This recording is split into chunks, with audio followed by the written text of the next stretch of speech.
नीतीश कुमार के विवादित बयानों को लेकर बिहार में सियासी पारा हाई है। दलितों और महिलाओं के अपमान पर नीतीश कुमार विपक्षी दलों के निशाने पर हैं, जिसका असर आने वाले वक्त में बिहार की राजनीति पर भी पड़ने वाला है।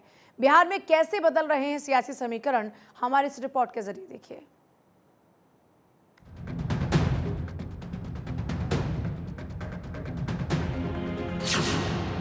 नीतीश की फिसली जुबान, बिहार में सियासी घमासान। महिलाओं और दलितों का अपमान, क्या हो अंजाम। विपक्षी दलों ने खोला मोर्चा, सड़क से सदन तक संग्राम। बिहार में सियासी पारा हाई है। अपने विवादित बयानों पर सीएम नीतीश कुमार बैकफुट पर नजर आ रहे हैं। विपक्षी दल एक सुर में नीतीश पर हमलावर है। पहले सदन में महिलाओं को अपमान पर नीतीश को माफी मांगनी पड़ी और अब दलितों के अपमान को लेकर नीतीश कुमार बैकफुट पर है। नीतीश ने अपने विवादित बयानों से बिहार में सियासी पारे को ऐसा चढ़ाया है कि वार पलटवार का दौर थमने का नाम नहीं ले रहा है, जिसका खामियाजा नीतीश कुमार की पार्टी जेडीयू को 2024 में होने वाले लोकसभा चुनाव में उठाना पड़ सकता है। दलितों और महिलाओं के अपमान से इमेज खराब हुई। आरजेडी सीएम पद छोड़ने का अघोषित दबाव बना रही है। बीजेपी और विपक्षी दलों के निशाने पर आ गए नीतीश कुमार। नीतीश ने बीजेपी और विपक्षी दलों को एकजुट होने का मौका दिया। अपनों के साथ छोड़ने से अकेले पड़ गए नीतीश कुमार। विपक्षी गठबंधन में नीतीश कुमार की पूछ घट रही। एनडीए ने नीतीश कुमार के लिए अपने दरवाजे बंद किए। नीतीश के आपत्तिजनक बयानों की देश भर में आलोचना हुई।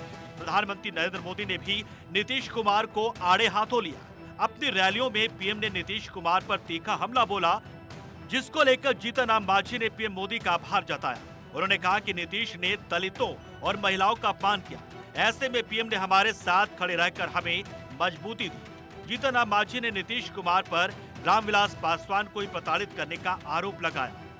बिहार विधानसभा में हाल ही की हुई घटना से हम नहीं बल्कि हमारे दलित समाज शर्मसार है। दलित समाज के साथ साथ महिलाओं को भी नीतीश कुमार जी ने छोड़ा नहीं है और इस मुद्दा को प्रधानमंत्री जी अपने भाषणों में मेंशन कर के हम लोगों को अनुग्रहित किया है। हम प्रधानमंत्री जी के प्रति आभार व्यक्त करते हैं कि आप सदा सर्वदा के भांति आज की घड़ी में भी जब हमारे ऐसे आदमी को नीतीश कुमार ने प्रताड़ित करने का काम किया तो आपने इस मुद्दा को अहम समझ करके तेलंगाना हो या कहीं भी हो, आपने हमें साथ दिया है और दलितों को सम्मान दिया है। बिहार बीजेपी के प्रदेशाध्यक्ष सम्राट चौधरी ने भी नीतीश कुमार पर जुबानी हमला बोला। उन्होंने कहा कि नीतीश ने महिलाओं और दलितों का अपमान किया है। नीतीश अब बूढ़े हो चुके हैं, उन्हें आराम की जरूरत है। इतना पीड़ा देने वाला विषय है कि आप किसी दलित समाज को इस तरह अपमानित कर सकते हैं क्या? पहले तो महिलाओं को जिस तरह अपमानित करने का काम नीतीश कुमार जी ने किया, वो ही अत्यंत दुर्भाग्यपूर्ण था। हम लोग बार बार कह रहे हैं कि नीतीश बाबू आपको अब आराम करना चाहिए। अब बुजुर्ग हो चुके, अब आप गार्जियन रहे हैं, इसलिए आपको आराम करना चाहिए। नीतीश के खिलाफ दिल्ली से लेकर बिहार तक प्रदर्शन देखने को मिले और अब कई संगठन पटना में मोर्चा खोलने की तैयारी कर रहे हैं।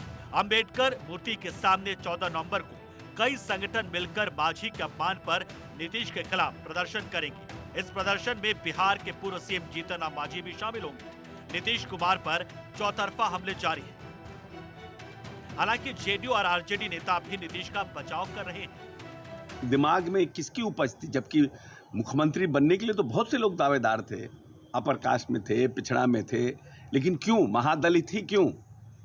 ये सोच किसकी थी? ये सोच तो माननीय मुख्यमंत्री जी की थी और माननीय मुख्यमंत्री जी ने जीतन राम मांझी को बुला करके, या जीतन राम मांझी सपने में भी नहीं सोचे होंगे कि हम मुख्यमंत्री बन सकते हैं, और उसको माननीय मुख्यमंत्री जी ने मुख्यमंत्री बनाने का काम किया नीतीश जी ने। नीतीश कुमार के बयानबाजी का असर बिहार की सियासत पर पड़ना तय माना जा रहा है। आरजेडी धीमी आवाज में ही सही, लेकिन सीएम बदलने की मांग पर जोर देने लगी है। इस बात का संकेत जीतन राम मांझी ने भी दिया था। उन्होंने कहा था कि कोई साजिश के तहत बिहार के सीएम की कुर्सी पर काबिज होना चाहता है, इसलिए नीतीश का दिमाग खराब किया जा रहा है। बीजेपी इसे नीतीश का मानसिक दिवालियापन बता रही है। बिहार में बिगड़ते राजनीतिक समीकरण के बीच इन तमाम चुनौतियों से निपटना नीतीश कुमार के लिए बिल्कुल भी आसान नहीं होगा। Bureau report, Bharat 24।